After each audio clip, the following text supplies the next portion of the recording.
Right. So we're diving deep today. And I'm really excited about this one. Yeah. Yeah, this is excerpts from PDF Nabi-e-Rahmati. Okay. And that title translates to The Prophet of Mercy. Wow. The Prophet of Mercy. Yeah, so we're going to, Very interesting. get into, the life and character of Prophet Muhammad, peace be upon him, as presented in this text. Okay. Sounds good. And I think it's going to be fascinating. Yeah. The book was authored by Khurshid Ahmad Anwar Okay. and translated by Muhammad Arif. Mm-hmm. It was published in 1938 in British India. Wow. Way back. So yeah, we're going pretty far back. Yeah. And the aim of this book was I'm interested to see what they focus on. right. Yeah. It was to present the life of Prophet Muhammad, peace be upon him, in a way that would resonate with young readers. Okay. It's using accessible, eloquent wordue. That's very interesting. Kind of get that younger generation involved. Yeah, exactly. That's great. And so it's a fascinating opportunity for us to explore kind of this towering historical figure through the lens of a book that was meant to inspire a younger generation almost a century ago. Yeah. So, Wow. That's really cool. with such a rich life, where do we even begin? Well, I mean, I think it's logical to begin at the beginning, right? Yeah, the Genesis. So his early life, the Yeah. book sets the scene in Mecca, situated in the Arabian Peninsula, right? A land that is known for its desert landscapes. Right. And a society that was organized around tribal affiliations, tribes. Right. And right away, it emphasizes his lineage, Right. tracing his ancestry back to a noble family within the Quraysh tribe. Yeah, it's interesting you point that out because you're right. In a society that placed such a high value on lineage, Yeah. it's not just a biographical detail, right? Oh. It really kind of sets the stage for... Social context. Yeah. It Exactly. really sets that social context immediately. Exactly, right. And so then it goes into the more personal aspects of his early life. Yeah. His father, we learn Abdullah, passed away before his birth. Mm-hmm. And his mother was Amina. Okay. And he was born on the 12th of Rabiul Awwal, Okay. which, for those who aren't familiar, is a month in the Islamic calendar Right. that corresponds to around April 20th, 571 AD. Okay, so 5th century. Yeah. Yeah, gotcha. And the book recounts that after his birth, he was initially under the care of his mother. Mm-hmm. But as was the practice at the time, he was entrusted to a wet nurse Right. named Halima Saadia Okay. from a Bedouin tribe. Makes sense, yeah. Yeah, and this custom of sending infants to be raised in the desert with Bedouin tribes was a common one. Yeah, it was pretty widespread. Yeah. And it was believed that, the desert air was healthier, Yeah. unpolluted. Right. So there was a health aspect to it. Right. But also they wanted to kind of instill those, tough, robust qualities that were associated with the Bedouin life. Sure. And so it makes sense that that was a common practice, Yeah. to kind of send them out Yeah. to be raised for at least a little while. And it highlights his time with Halima Yeah. as lasting for several years. Several years, wow. And it even recounts incidents during this period that suggest kind of this extraordinary nature from a young age. Oh, like what? Well, for instance, stories about a blessing manifesting in her milk supply. Oh, wow. Yeah. These are the kinds of narratives that I think would really capture the imagination For sure. and convey a sense of kind of his unique destiny to a young audience. Right. You get them interested. Yeah, exactly. Yeah. I mean, it's these little glimpses, these early anecdotes that really kind of transform a historical figure, right? Mm-hmm. From a name on a page to someone more relatable, Yeah. almost, legendary in their beginnings. And so the book notes that he eventually returned to his mother in Mecca.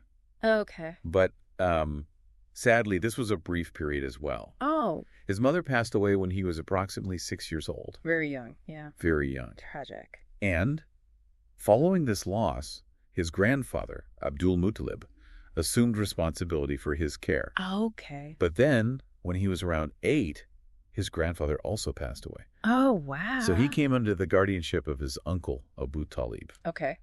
It paints really kind of, It's a lot of loss. a lot of loss in his early life. Very sad, very sad. Yeah. But I mean, I think if we connect that to the bigger picture, those experiences, that potential vulnerability, it could have really shaped his character, right? Why? Fostered this sense of empathy and an understanding of hardship that would resonate throughout his life and teachings. Right. Yeah. And the book then touches upon his youth, Okay. mentioning that he worked as a shepherd. Okay. Interesting. Yeah. And while that might seem like a humble occupation, Oh. it was a common one Right. at the time. Yeah. And likely instilled in him qualities like responsibility, patience. Yeah. Taking care of those animals. Right. Right. Yeah, definitely. And maybe even this kind of connection to the natural world. Right. And it wasn't just shepherding that defined his youth, right? Mm-hmm. The book also details his travels with his uncle on trade journeys to Syria.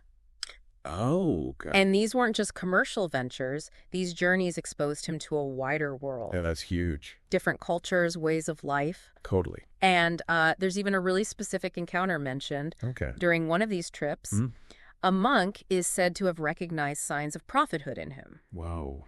and advised Abu Talib to protect him. Wow. So it almost feels like, these early life experiences, both the hardships and the exposures, were really preparing him for a role of great significance. That's really interesting, Yeah. because those interactions and exposures. Would have given him a unique vantage point. Right. Unlike, many within his own community Sure. who may have had limited horizons. Right. And the account of the monk's recognition, that's a detail that we find in a lot of biographical narratives. Right. And it really suggests that this divine purpose was perceived even before the formal beginning of his prophethood. Exactly. Yeah. It's really fascinating. So, okay, we've got the early life. Okay. We've got the backdrop of Mecca Mm-hmm. and its tribal structure. Mm-hmm. We've got the losses that he endured Right. and these formative experiences as both a shepherd and a trader. It's very, well-rounded. Yeah, very much so. Yeah. And then the book kind of transitions into describing his character and inherent traits. Okay. And it starts with, his physical description, Okay, sure. noting his radiant and handsome appearance. Okay. Wide forehead, black eyebrows, and bright eyes. Mm. It mentions he was of medium height with a strong build. His hair was neither too curly nor too straight, Interesting. and that he possessed a pleasant fragrance and a kind demeanor. All right, so they're really setting the stage here Yeah. for a figure of, great moral and spiritual standing. Right. It's interesting, this emphasis on physical appearance. Mm-hmm. When you describe revered figures, that's a pattern we see across a lot of cultures and throughout history, right? Sure. Associating certain physical traits with inner qualities, Right. like strength, wisdom, charisma. Yeah. But what's really noteworthy here, I think, is how quickly the book moves beyond the physical to kind of underscore his inherent character, right? And they put a lot of emphasis on his honesty and trustworthiness. Yeah. He earned the title Al-Amin, which means the trustworthy at a young age. Yeah. And that's not just a compliment, right? Yeah. In a tribal society where there were often disputes and shifting alliances, that really established him as impartial and reliable, Right. someone who could be trusted. Absolutely. And it laid crucial groundwork for the acceptance of his later message, which was so deeply rooted in truth and justice.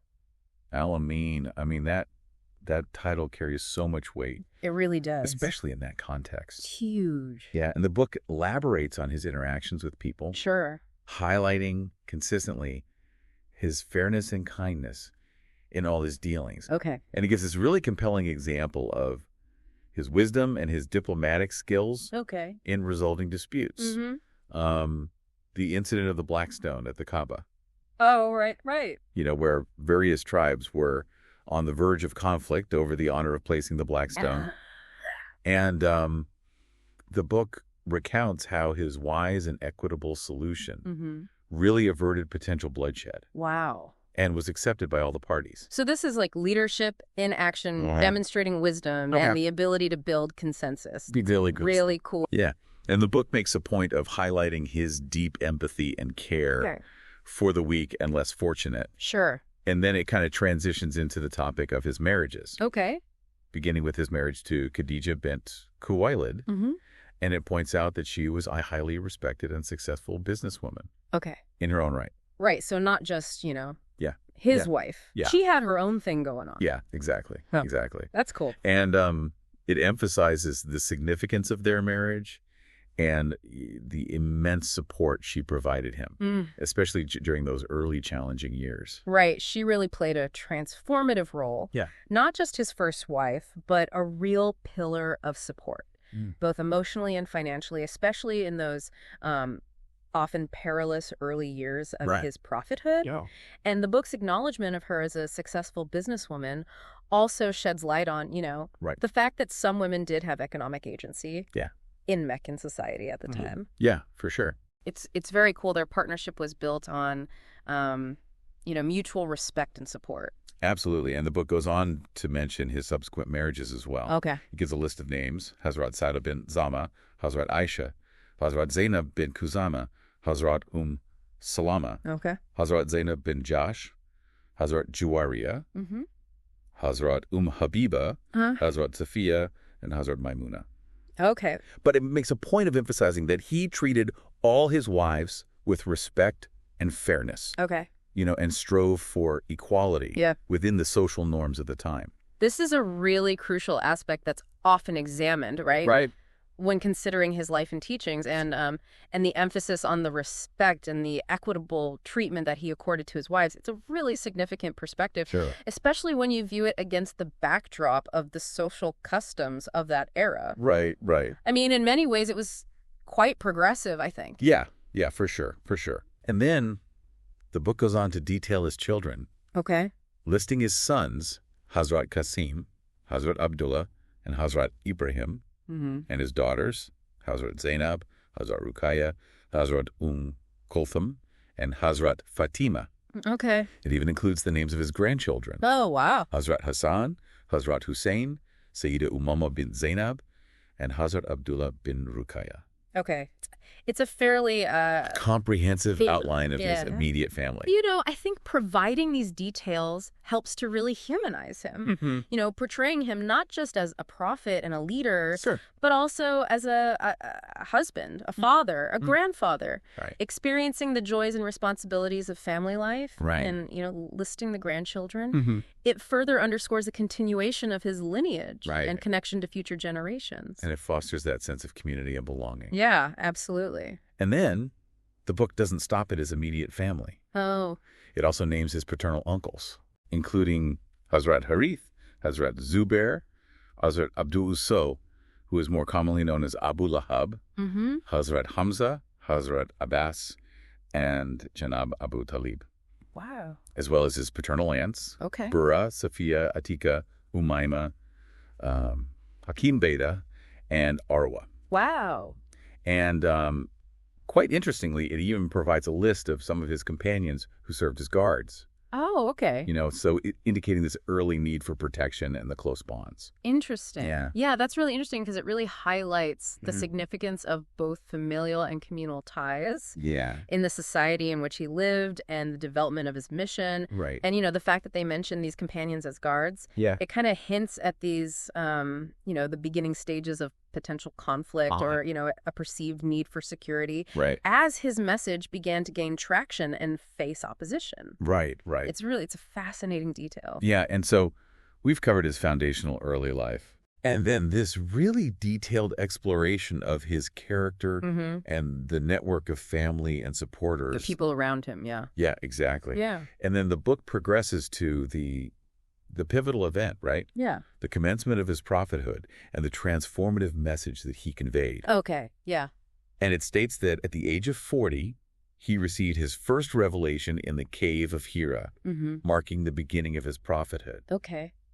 And it clearly articulates the core of his message. Yeah. The absolute oneness of God, referred to as Allah. Right. And the call to worship him alone. And this was a radical departure from the prevailing beliefs of the time. Right, exactly. Yeah. I mean, this declaration of the oneness of God, Tawhid, is really the very essence of his mission. Yeah. And the book is right to underscore the revolutionary nature of this message within a society that was deeply entrenched in polytheistic traditions. Yeah, where they had, numerous deities. Numerous deities, exactly. Right. And this call to monotheism directly challenged not only the religious landscape of Mecca, but also the social and economic structures that were intertwined with it. Totally, yeah. Yeah, it was huge. And as history tells us, this challenge was not initially embraced. Right. The book recounts that he encountered significant opposition from the people of Mecca. Sure. Particularly from those who held on to the traditional polytheistic beliefs. Makes sense. And, understandably, from those whose vested economic and social interests were tied to the existing religious order. Right, right. And it highlights the fact that his early followers faced persecution and hardship. Yeah, for sure. Due to their newfound faith. I think it's important to remember that the initial years of his prophethood in Mecca were characterized by a lot of resistance. Mm-hmm. And, the book mentions the persecution and the hardships endured by early Muslims. Right. And I think it's there to emphasize the courage and the conviction Right. of those who were among the first to embrace his message. Yeah. It was a period marked by significant personal risk Sure. and sacrifice for their beliefs. Yeah. Yeah. For sure. And then the narrative reaches a turning point Okay. with the migration, or hijra, to Medina. Okay. And for those who may be less familiar, the hijra was the relocation from Mecca to Medina due to escalating persecution. Okay. And the book describes this event as the beginning of a new phase in the establishment of the Muslim community. Okay. And it emphasizes his role as a leader in Medina, Sure. where he actively worked to create a just and equitable society based on his teachings. The Hijra was really a watershed moment. It was. In Medina, his role expanded beyond that of just a religious leader, right? Right. It encompassed being a political and social architect, you know? Yeah. And I think the book's focus on his efforts to establish a just and equitable society really underscores how he applied his ethical and moral principles for forming a new community. Yeah. Right. Yeah. He addressed aspects like governance, social welfare, the rights of individuals. It was really about putting those principles into action. Absolutely. And we learn about key events in Medina. Yeah. Notably, the construction of the first mosques, Okay. Masjid Quba and Masjid Nabawi, which served as central hubs for the developing community. Right. Yeah. And the book touches upon the battles and challenges faced by the early Muslim community, Okay. making specific mention of the Battle of Badr, Yeah. where, against the odds, a small group of Muslims achieved victory against a larger Meccan army. I mean, the Battle of Badr is often regarded as a really pivotal event Yeah. in early Islamic history, It provided a huge morale boost. Right. And it really reinforced the faith and resolve of that early Muslim community. Yeah. And I think the book's inclusion of this battle really underscores the struggles they faced and their eventual successes, in the face of adversity. Right. It highlights themes of faith, perseverance, and divine support. And what's particularly compelling, I think, is that the book brings to the forefront these instances of his forgiveness and mercy. Oh, even towards those who had been his staunchest enemies, especially after the conquest of Mecca. Yeah, that's a really important aspect of his character that's often emphasized. Right. I mean, the conquest of Mecca could have been an occasion for retribution. Sure. Right. Yeah. Settling old scores. Right. But his actions speak volumes, I think, about his character and the core principles of compassion and reconciliation that he advocated. Right. Right. It's a really, really powerful example of that prophet of mercy theme. That's central to this book and his portrayal of his life. Yeah, and the book concludes this section on his prophethood and message by highlighting his efforts to reform society, specifically advocating for the rights and welfare of the poor, orphans, and women. Right. They were often marginalized. Yeah, absolutely. In the social structures of that time. Yeah, these social reforms were really integral to his mission. Right. Aiming to create a more just, compassionate, and inclusive society. Right. And I think the book's emphasis on these aspects really highlights the impact of his teachings beyond just the religious sphere. Right. It addresses those fundamental issues of human dignity and social equity. Right, exactly. And then moving into the final years of his life, as presented in the book, we learn about his performance of the farewell pilgrimage, Hajjatul Wida, and the delivery of his farewell sermon at Arafat. Okay. And the book emphasizes the key principles he articulated in this sermon, including the sanctity of life and property, the equality of all believers, the importance of adhering to the Quran and his teachings and the rights of women. This sermon really encapsulates the essence of his message, right? Yeah. In a concise and powerful way. It does. You know, it's widely regarded as a cornerstone of Islamic teachings. Right. It provides a comprehensive summary of the core principles, Mm-hmm. and it offers guidance for the future of the community. Absolutely. And so the book's focus on its key tenets is really crucial for understanding the lasting legacy and the universal relevance of his message. Yeah. I think that's a great point. And finally, the book recounts his passing in Medina on the 12th of Rabiul Awwal in the 11th year after the Hijra, which corresponds to 632 AD. Okay. And it mentions his final instructions and words of guidance to his followers, bringing the narrative of his life, as presented in these excerpts, to a close. So his passing, of course, marked the end of his physical life. Right. But not the end of his influence. No, not at all. Not at all. Yeah. And I think the book mentioning those final instructions really underscores how important his guidance was for the community he established and for those who would follow his teachings in the years to come. Yeah. So as we bring our deep dive into these excerpts from the Prophet of Mercy to a close, what are some of the key insights that resonate most with you? Well, you know, I think it paints this really interesting picture of a man who, from a challenging early life, you know, marked by loss, through those formative experiences as a shepherd and a trader, developed this really like unimpeachable reputation for integrity and wisdom. And then at the age of 40, he brings forth this message that not only transformed the Arabian Peninsula, but continues to influence billions across the globe today. Yeah, it's really, really powerful. Yeah, it's incredible. And I think what stands out to me is that consistency of character that's portrayed throughout this book. You know, the Al-Amin of his youth is reflected in the fairness and the mercy that he extended even to his adversaries later in life. Exactly. And the book highlights his ability to lead and to inspire. Yeah. Whether it's in, you know, resolving a dispute like the incident of the Black Stone, Right. or in establishing a community in Medina, based on these principles of justice and compassion. Right, yeah.